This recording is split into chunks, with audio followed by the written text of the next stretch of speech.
Pendant 3 années de terreur, de rencontres, de doutes parfois, mais surtout de convictions. 3 années à croire qu'au cœur des territoires les plus oubliés se cachent des talents capables de transformer des communautés entières. Riche, rendre l'entrepreneuriat accessible à chacune et à chacun, ce n'était pas qu'un slogan, c'était une promesse, une mission, une vision portée avec force par l'incubateur Jokjeuf. Depuis 3 ans, Jokjeuf avance avec une ambition claire, renforcer l'accès à l'entrepreneuriat social pour les femmes et les jeunes vivant dans des territoires marginalisés du Sénégal et d'Afrique du Sud. Une ambition devenue mouvement, un mouvement devenu réalité. Parce que derrière Riche, il y avait une conviction profonde.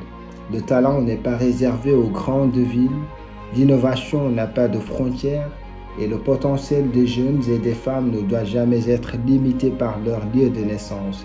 Alors pendant 3 ans, nous sommes allés à leur rencontre des routes, des pistes, des villages parfois enclavés, plus de 15 000 kilomètres parcourus, 11 communes touchées, plus de 32 villages visités à travers les régions de la Casamance.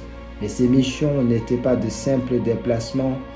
Chaque rencontre était une écoute, chaque échange un diagnostic, chaque activité une exploration des besoins, des rêves, des potentiels cachés, car partout où nous sommes passés, nous avons trouvé des jeunes avec des idées, des femmes avec du courage, des initiatives silencieuses qui ne demandaient qu'une opportunité pour éclore. Et Jokjeuf a décidé d'aller les chercher là où personne ne regarde, là où l'entrepreneuriat semble parfois impossible. Ñu commencé benn projet bu bees bu tudd Riche ku wax Riche mooy rendre l'entrepreneuriat accessible à chacune et à chacun muy maanaam naka la ñuy def tey ba lii jëm ci wàllu entrepreneuriat maanaam ndaw ñi moom seen bopp mën a amal seen bopp seen liggéeyu bopp ñu mën a def en sorte que activité boobu di entrepreneuriat ku nekk mën si jot ku nekk mën si bokk. Aujourd'hui, ils sont là, debout, entrepreneurs, créateurs de solutions, créateurs d'emplois, créateurs d'impact. Et cela mérite d'être célébré.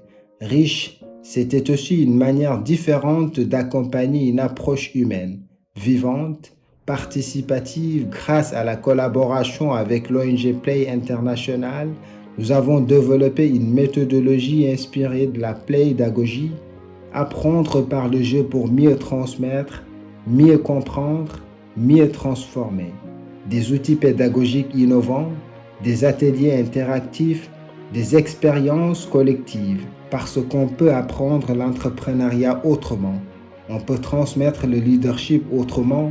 On peut parler d'autonomisation des femmes, d'engagement citoyen, de confiance en soi autrement. Et cette approche a permis de créer bien plus que des formations. Elle a créé des déclics. Avec l'aide de Play International, avec qui nous avons co-créé ces jeux-là. Ces jeux-là avaient pour objectif de sensibiliser sur les enjeux de l'entrepreneuriat social. En quoi faisant? C'est d'abord des parties de jeux sportifs, mais à la fin des messages clés qui permettent d'aider ces jeunes-là à prendre conscience de leur potentiel et de toutes les opportunités que l'entrepreneuriat social peut offrir. Puis est venu le programme d'idéation, une suite logique, une étape décisive. Des porteurs de projets venus de différentes régions se retrouvent à Ziguinchor pour 3 mois d'accompagnement intensif, 3 mois pour transformer une idée en projet, 3 mois pour construire un modèle économique, 3 mois pour apprendre à tester, ajuster, recommencer et surtout 3 mois pour croire enfin que leur projet avait de la valeur.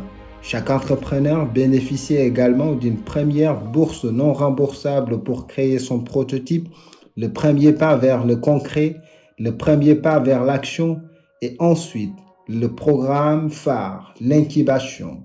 3 cohortes, 40 entrepreneurs accompagnés, 30 subventions accordées, des projets dans l'agriculture, la transformation, le numérique, l'environnement, l'artisanat, les services, des projets qui répondent à des besoins spécifiques, des projets qui répondent bien évidemment à de vrais besoins, des projets pensés par les communautés, pour les communautés, Plus de 50 millions de francs CFA investis uniquement dans ce programme d'incubation et au total, plus de 100 millions de francs CFA injectés directement dans les projets entrepreneuriaux durant ces 3 années. Mais Riche ne s'est jamais arrêté au financement parce qu'obtenir des fonds, ce n'est pas suffisant. Il faut savoir les gérer, bien sûr, les transformer en croissance, les transformer en impact durable. C'est pour cela qu'est né le programme d'accompagnement au financement, un programme reçu pour préparer les entrepreneurs à affronter leur marché, à structurer leur stratégie, à comprendre les exigences des investisseurs, à apprendre à lever des fonds. Pendant 3 mois, les entrepreneurs étaient accompagnés, suivis, challengés pour franchir un nouveau cap. Le financement est important parce qu'aujourd'hui, je peux te dire que les machines qui étaient là, je ne parvenais pas à faire mes factures. Il faut que je parte à côté de quelqu'un ou manuellement. Mais avec la machine là, je confectionne mes factures ici sans payer des impressions. Il y a des appels d'offres où je paye 3 000 francs. Maintenant, ce n'est plus le cas. Avec ces machines-là, même la nuit, je peux travailler des factures et terminer, tirer ça, donner au client. Et au-delà des programmes, Riche a aussi été une aventure humaine, un espace de mentorat, un espace d'écoute, un espace où des entrepreneurs expérimentés ont tendu la main aux nouvelles générations.